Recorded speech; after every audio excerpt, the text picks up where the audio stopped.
Nahuli ko ang amo kong babae na gumagawa ng milagro, ngunit sabi niya, "Ay, can you join me? Ako po si Ronald, 32 taong gulang. Nagtatrabaho ako sa isang exclusive subdivision dito sa Cavite bilang isang driver. Mag-1 taon na rin akong nagtatrabaho sa amo kong babae kasi ang asawa niya ay 5 taon nang nagtatrabaho sa ibang bansa at tanging kami lang dalawa ang magkasama sa bahay nila.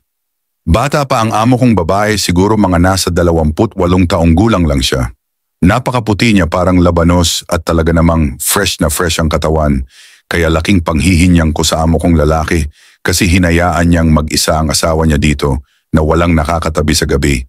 Kasi kung ako ang asawa ng amo kong babae ay talagang gabi-gabi ay gagapangin ko si ma'am. Maganda ang bahay ng mga amo ko, meron silang parang entertainment room na gawa sa salamin sa may sala nila, tapos sa loob ay pinalilibutan ng kurtina, kaya pag sinarado mo na ay wala ka talaga makikita at soundproof pa. Doon ko din madalas nakikita ang nagbi-video call ang among kong babae at ang asawa niya. Minsan ay naririnig ko ang amo kong babae na sinasabi niya sa asawa niya na, "Umuwi ka na, nasasabik na ko sa'yo. Kailangan ko na ang dilig mo." Isang gabi, mga bandang 10:00 ng gabi na ata yon, at nag-decide ako na mag-inom ng 2 boteng beer, pampaantok lang sana. Tapos nung paubos ko na yung pangalawang bote ko, ay may narinig akong parang naungol. Akala ko nung una ay may multo na sa bahay. Ngunit nung inusisa ako kung saan galing yung ungol na yon, ay nanggagaling pala sa loob ng entertainment room. At doon ay dahan-dahan akong sumilip sa sliding door, at doon ay nakita ko ang amo kong babae na nilalaro niya ang kanyang bulaklak at sabay ungol ng malakas. Hindi ata napansin ng amo kong babae na bukas ang sliding door ng entertainment room nila at tanging kurtina lang ang nakaharang. Dahil na rin sa kagustuhan kong mapanood pa, lalo ang ginagawa ng amo ko ay lumapit pa ako lalo.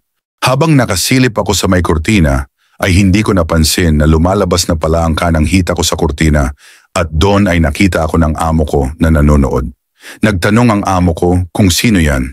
Hindi ako sumagot, pero nagsalita ang amo ko na parang nang aakit na salita, "Ronald, ikaw ba yan?" At doon ay sabi ko, "Ay ma'am, sorry po, kasi may narinig ako na ungol. Akala ko multo kaya napasilip ako." Ngunit nagulat ako sa sinabi ng amo kong babae na, "It's okay, pero pumasok ka dito," at sabi niya, "Ay, can you join me?" Medyo nagulantang ako kasi hindi ko akalain na sasabihin sa akin ng amo kong babae yon, at sabay utos na close the sliding door and eat my flower. Isa lang ang masasabi ko nung gabi na yon, kundi thank you po sa blessing. Wala na akong sinayang na panahon at kinain ko agad ang bulaklak ng amo kong babae kasi matagal na rin ako takam na takam sa kanya. Ang ingay ng amo ko, Kuya Junjun, kaya buti na lang ay soundproof ang entertainment room nila. At pagkatapos ay inupo niya ako sa sofa at sabay sakay sa akin at talaga naman nagwala ang amo kong babae. Parang siyang gigil na gigil tapos sabik na sabik. Ako naman ay tuwang-tuwa kasi daig ko pa ang nanalo sa loto sa blessing na na-experience ko. After namin gawin yun ng amo kong babae, ay isa lang ang pakiusap niya na wag kong sasabihin sa asawa niya at pinabalik niya na ako sa aking kwarto sa likod ng bahay nila.